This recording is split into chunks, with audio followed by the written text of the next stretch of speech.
I was saying that there's a glimmer of a hope of rapprochement between Western Europe and Russia. All these years of the Ukraine crisis, they have just tried to, really work themselves up on anti-Russianism, and even the Germans condoned the blasting of that pipeline, Nord Stream 2, all that. But now I think they've realized that they need to have a rapprochement with Europe, and I think this mention of Ukraine would have been also for our own policy of strategic autonomy and relationship with Russia, would certainly have also been fully explained to the European Union leaders. And based on this common understanding, we will be able to go forward well. I agree that there will not be much impact of this. This has already been factored in. It has been impacted. Ambassador Dasgupta, though those details were not there, I think they will come at the 4:30 when Foreign Secretary will hold the press conference, because we have been told there is going to be a meeting of the business chambers, and subsequently at 4:30 Vikram Misri is going to hold the press conference where the details would be shared with the press. But a lot of people say that despite all this, there is sort of EU gets accused of regulatory imperialism, sir.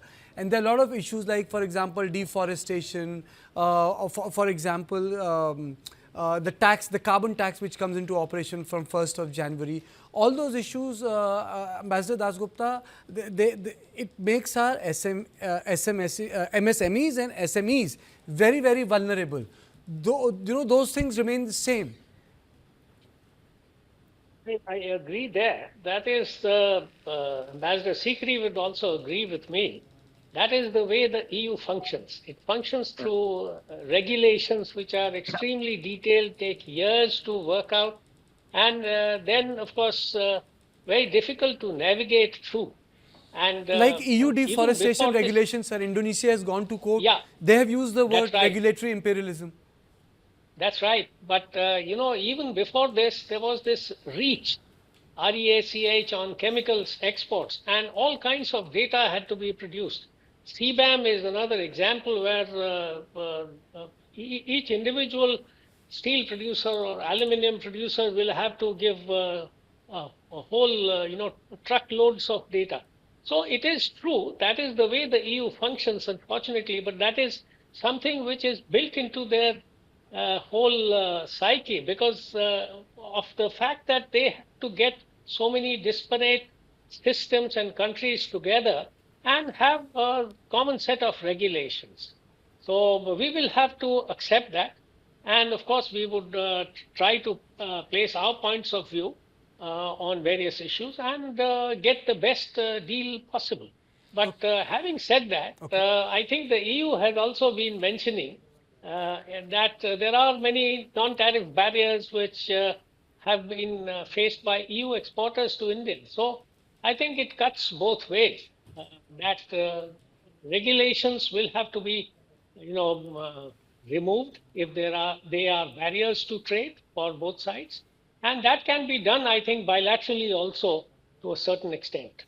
Okay, Professor Pant, people will talk about trade, people will talk about these issues, but how strong or how important is the component of AI technology in defense in this architecture, sir?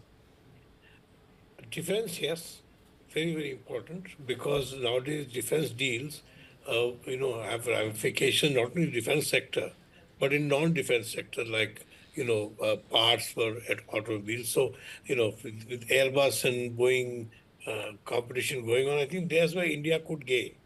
We already make a lot of parts for the Boeing. So maybe you can have something going for the Airbus too. So certainly that is very important in terms of domestic technology reports.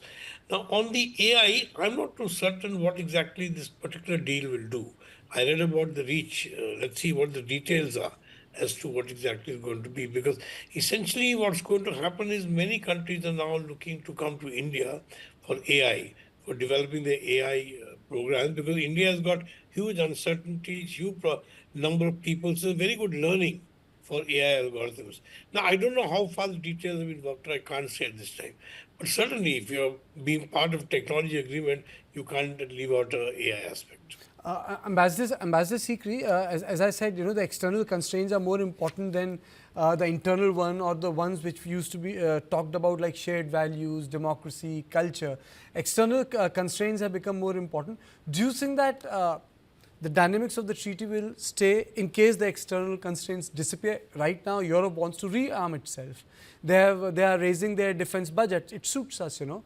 We don't just want to be treated like a market, you know. We also want to export, create manufacturing spine and all that. But it takes time. But do you think that if the external constraints say disappear, a lot of people who come in this show say that, well, wait for another year. Let's see if, you know, if Trump becomes a lame duck president, you know, the things might change. Do you think that this entire thing will remain the same? The deal, the mother of all deals. Yeah. No, I think to a certain extent, what has happened between EU and America over Greenland, for example, this is as much as a shock to the EU as, say, what the example between India and USA over the tariffs and, you know, putting that extra 25% on India when they haven't put it on China and the European Union and Turkey and so on. So I think the element of trust which was there between EU and America, which was there between India and USA, this has been shaken.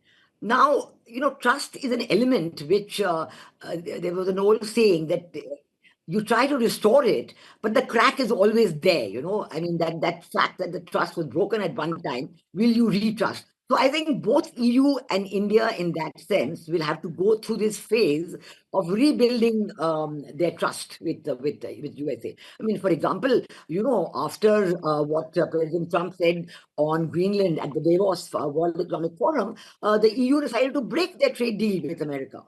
You know, they actually took that very strong decision, and for them, that was a very strong, is a very strong decision. So this element of you know, doubt about what America's intentions are will remain for some time. In the meanwhile, it is up to us.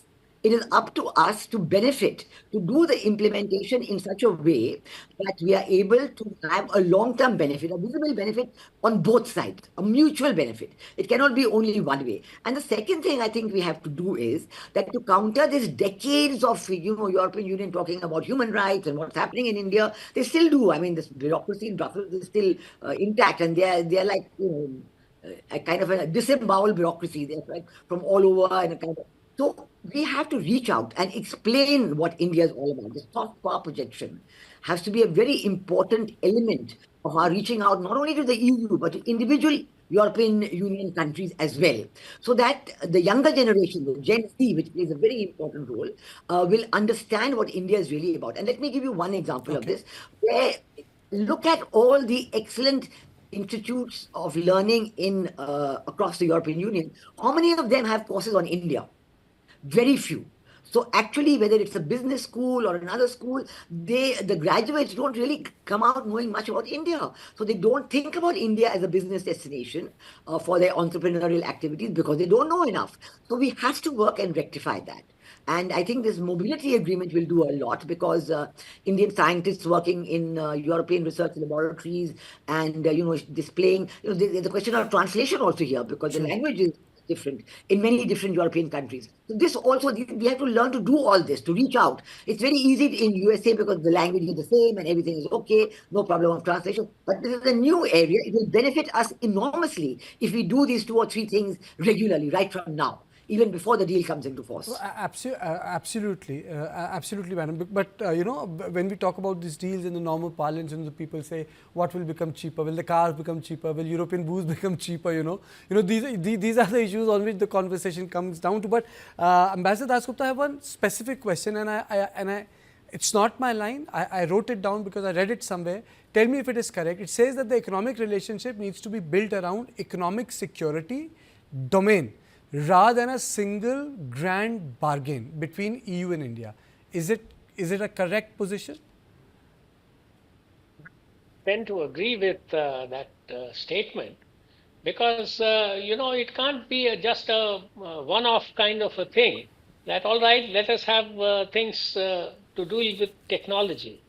But on migration and mobility, we will shut our eyes. We will not have any agreement.